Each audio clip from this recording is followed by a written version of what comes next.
Hello everyone, welcome to my channel Deep tutorial. मैं दिलीप पाटीदार आज आपको 24/9/2023 की दिनांक में नेशनल कम मेरिट मेंस की एग्जाम संपन्न हो चुकी है और इस एग्जाम को देने के बाद आप सभी जिज्ञासा होगी कि इस एग्जाम में हम कितने क्वेश्चन कंप्लीट करके आए हैं, कितने सही हैं क्वेश्चन, कितने हमारे गलत है। तो सबसे पहले हम यहाँ पर मैथमेटिक्स का पार्ट कंप्लीट करते हैं और मैं आज आपको यहाँ पर मैथमेटिक्स के पार्ट के अंदर यह भी बताऊंगा कि ये क्वेश्चन किस प्रकार से सॉल्व होने थे, क्योंकि मैथमेटिक्स इन फ्यूचर आपको फिर टकराएगा, कहीं ना कहीं ये सवाल फिर पूछे जाएंगे। तो जिन लोगों की ये जिज्ञासा है और फटाफट हम सरसरी निगाह से इनको सॉल्व भी कर लेते हैं। हमारे पास यहाँ पर मैथमेटिक्स का जो पार्ट है वह 71 से स्टार्ट होता है। तो 71 वाला जो क्वेश्चन है वह है हमारा x के अपान में √256 इक्वल टू √625 अपान x। तो यहाँ पर हम इसको इस प्रकार से सॉल्व कर सकते हैं। हम इसे लिख सकते हैं x अपान, यदि 256 को हम सॉल्व करें तो हम इसे लिख सकते हैं यह आपका वर्ग है, वर्गमूल है 16 का, और यहाँ 25 का यह वर्गमूल हो गया, इसका 625 का वर्गमूल 25 हो गया, और x का x से जब मल्टीप्लाई होगा तो x स्क्वायर हो जाएगा और यहाँ पर 16 गुणित 25 हो जाएगा। इस प्रकार से x की जो वैल्यू आएगी 400। ठीक है, तो यहाँ पर x की जो वैल्यू निकलेगी x स्क्वायर इक्वल टू तो यहाँ पर x इक्वल टू √400, तो x इक्वल टू आ जाएगा 20। तो इस प्रकार से आपका जो क्वेश्चन है उसका आंसर आएगा 20। इसी प्रकार से ये 72 वाला क्वेश्चन दिया गया है। इस क्वेश्चन को भी आप बहुत अधिक बेहतर मान सकते हैं, बहुत बढ़िया क्वेश्चन दिया गया था। यहाँ पर a + b + c की वैल्यू p दी गई है और a upon b 1 upon a 1 upon b and 1 upon c equal to 0 दिया गया है, और a स्क्वायर b स्क्वायर और c स्क्वायर का औसत मान पूछा गया है कि क्या होगा। तो हम जानते हैं कि एवरेज जब निकलता है जब हम सारे टर्म को जोड़ देते हैं, मतलब a square plus b square plus c square upon 3। इस प्रकार से इसको हम यहाँ से माइंड में बनाकर सॉल्व करेंगे। तो अब जब आप a square plus b square plus c square को ओपन करेंगे तो आपको a plus b plus c का whole square plus 2a plus 2b plus 2c के रूप में मिल जाएगा, और आप जब इसमें इस प्रकार की वैल्यू रखेंगे तो आपको फाइनली ये डी आंसर मिल जाएगा p स्क्वायर वाला। ठीक है, तो इस प्रकार से आप इसको सॉल्व कर सकते हैं। उसके बाद आपका 73 वाला क्वेश्चन 73 में पूछा गया है कि राजू की वर्तमान आयु क्या होगी यदि उसकी 3 वर्ष पूर्व एवं 3 वर्ष बाद की आयु का गुणनफल 72 हो। तो यदि हम राजू की वर्तमान आयु x मान लें तो 3 वर्ष पहले की आयु हो गई x - 3 और 3 वर्ष बाद की आयु हो जाएगी x + 3। इन दोनों का यदि हम गुणा कर दें तो वो आता है आपका 72, और जब इसे हम सॉल्व करेंगे इन दोनों का गुणा करके जब हम सॉल्व करेंगे तो आपका फाइनली आंसर आ जाएगा 9 वर्ष। ठीक है, और यहाँ पर यह क्वेश्चन बहुत ही मोस्ट IMP है। जनरली यह क्वेश्चन पूछा जाता है कि 2 की घात 0 प्लस 3 की घात 0 इंटू 4 की घात 0। तो हम जानते हैं कि x की पावर 0 हो तो वहाँ पर उसका आंसर 1 होता है। तो इस प्रकार से इसे जब हम सॉल्व करेंगे तो ये 1 हो जाएगा, ये 1 हो जाएगा और उसका 1 से मल्टीप्लाई, कुल मिलाकर ये लिखा हुआ है 1 + 1 इंटू 1। तो फाइनली 1 और 1 2 होता है और 2 का 1 में गुणा होकर 2 हो जाएगा। तो यहाँ पर ए आंसर आपका सही होगा। 0.1 का 1% क्या होगा? तो हम यहाँ पर जानते हैं कि परसेंटेज का अर्थ होता है कि 1/100। तो 0.1/100 इस प्रकार से लिखेंगे और इसका 1%। तो यहाँ पर फाइनली आपका आंसर हम इसे इस प्रकार से लिख सकते हैं 0.01।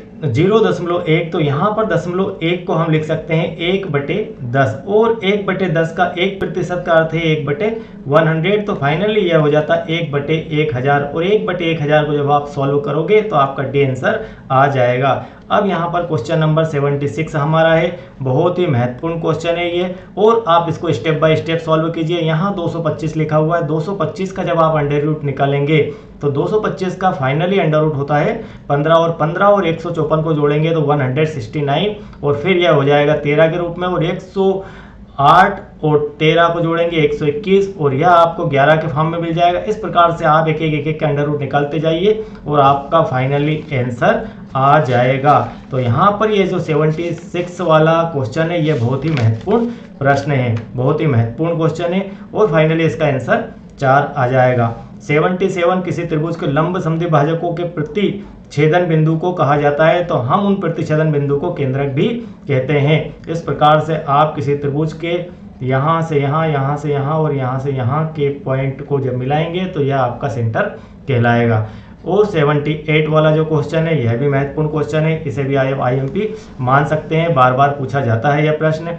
एक वर्ग का क्षेत्रफल x वर्ग इकाई है, मतलब उसका जो एरिया है वह x है और उसका परिमाप पैरामीटर उसका x इकाई है, तब x का मान क्या होगा। यह एक ही परिस्थिति में हो सकता है कि आपका जो वर्ग है उसकी चारों भुजाएं आपकी 4-4 इकाई की हो, ठीक है। तो 4-4 इकाई में जब चारों को जोड़ेंगे तो 16 आएगा और क्षेत्रफल निकालेंगे तो 4 × 4 से वह भी 16 आ जाएगा। तो इस प्रकार आपका आंसर यहाँ पर होगा ए वाला 4 इकाई। 79 वाला, यदि ए और बी धन पूर्णांक संख्याएं इस प्रकार हो कि, तो यह भी एक बहुत ही बढ़िया क्वेश्चन है और इस क्वेश्चन को भी हम काफ़ी सारा वेटेज दे सकते हैं, यह भी महत्वपूर्ण प्रश्न है। और इस क्वेश्चन को यदि हम फाइनली सॉल्व करेंगे तो इसका आंसर आ जाएगा 16। यह बहुत ही बढ़िया क्वेश्चन है, इसलिए बढ़िया है कि आप इसके ट्रिक समझिए। यहाँ पर लिखा हुआ है a की घात b बराबर 125। यदि आप इस 125 को a की घात b के फॉर्म में लिखना चाहें तो आप इसे लिख सकते हैं 5 की घात 3, 5 25 दिया 125, तो यहाँ पर a की वैल्यू 5 हो जाएगी और b की वैल्यू 3 आ जाएगी। अब आप यहाँ रख दीजिए, 5 में से 3 गए तो यहाँ 2 बचते हैं और 5 और 3 8 में से 4 गए तो 4 बचते हैं, मतलब 2 की घात हो जाएगी फाइनली 4 और 2 की घात 4 को आप लिख सकते हो 16। तो इस प्रकार से इसका आंसर आ जाएगा 16। और यहाँ पर 80 वाला क्वेश्चन, यह भी बहुत बढ़िया क्वेश्चन है। एक चतुष्फलक में 6 शीर्ष और 12 कोर है, तो इस चतुष्फलक में कितने फलक होंगे। तो यहाँ पर इसका सही आंसर 8 होगा, 8 फलक इसके अंदर होंगे। यह हुआ आपका 80 नंबर का सॉल्यूशन। अब हम बढ़ते हैं 81 की ओर। अब आपका 81 नंबर क्वेश्चन है, तो यहाँ पर दिया गया है 2 - 3 ब्रैकेट में 2 + 3 की पावर 1 टू द पावर 1। जब इसे आप सॉल्व करेंगे, यह भी एक बहुत ही बढ़िया क्वेश्चन है। तो सबसे पहले आप इसे सॉल्व कर दीजिए। 2 और 1 3, 3 और 2 होता है 5 और 5 की पावर -1 लिखिए, इसका अर्थ है 1/5। अब आप इसे 1/5 पढ़िए तो आपका यह कुछ इस प्रकार से हो जाएगा 2 - 3 और यहाँ पर 1/5, ठीक है। और यह ब्रैकेट बंद और इसकी पावर -1, और इसे जब आप सॉल्व करते हुए जाएंगे तो फाइनली आपका जो आंसर है वह आ जाएगा 5/7। बहुत बढ़िया क्वेश्चन है और इसे भी आपको बड़े ही ध्यानपूर्वक करना चाहिए। संख्या 85 73 75 का घनमूल क्या होगा। हम जानते हैं कि घनमूल की क्या डेफिनेशन है। घनमूल का अर्थ है कि एक संख्या का गुणा 3 बार आपस में किया जाए और उसका जो आंसर आएगा वह उसका वो घन कहलाता है। और इस संख्या का यदि हम इस प्रकार से अभाज्य गुणनखंड करें तो 3-3 के पेयर बनते चले जाएंगे। उन 3-3 के पेयर को जब आप सॉल्व करेंगे तो आपको 95 यहाँ पर मिल जाएगा, ठीक है। तो उसे हम घनमूल कहते हैं। और उन संख्याओं का गुणा 95 को 3 टाइम आपस में मल्टीप्लाई करें तो आपका घन आ जाएगा और यह संख्या आ जाएगी। फिर आपका आता है 83 क्वेश्चन। 1 से लेकर 99 तक की विषम संख्याओं का योग क्या होगा। तो 1 से 99 तक की विषम संख्याओं के योग के लिए एक फार्मूला होता है s = n/2 a + l, और इस फार्मूले का यूज़ करके हम a वाला आंसर ला सकते हैं। यहाँ पर यह सीक्वेंस दिए, यहाँ पर a का मान 1 है, l का मान 99 है और हमारे जो नंबर हैं 1 से 99 के बीच में विषम संख्याएं हमारी 50 होती है। उस फार्मूला का यूज़ करके हम यहाँ पर 2500 ला सकते हैं। उसके बाद वृत्त के संबंध में पाई के बराबर है। पाई के बराबर है तो हम जानते हैं कि परिधि बराबर होता है 2πr। तो यदि आप पाई को यहाँ छोड़ दें और 2 और r को उठाकर पाई के नीचे परिधि के नीचे ले जाएं तो पाई का जो मान आएगा वह आएगा परिधि बटे 2r। 2r का मतलब होता है व्यास, परिधि बटे व्यास। तो यहाँ पर यह आपका आंसर आ जाएगा परिधि बटे व्यास, ठीक है। आगे बढ़ते हैं क्वेश्चन नंबर 85।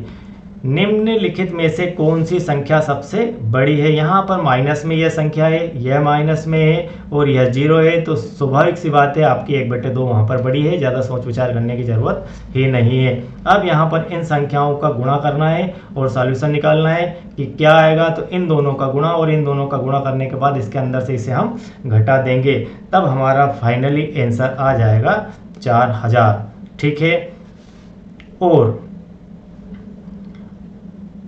इसके बाद इस क्वेश्चन को भी हम काफ़ी सारा महत्व देंगे। यह भी बहुत ही महत्वपूर्ण क्वेश्चन है कि यदि हम 27 को लिखें, 27 अंडर रूट के अंदर है और इसकी अंडर रूट की पावर 3 है। ठीक है, अंडर रूट की पावर 3 है, तो यहाँ पर हम इसे लिख सकते हैं 27 की पावर 1/3।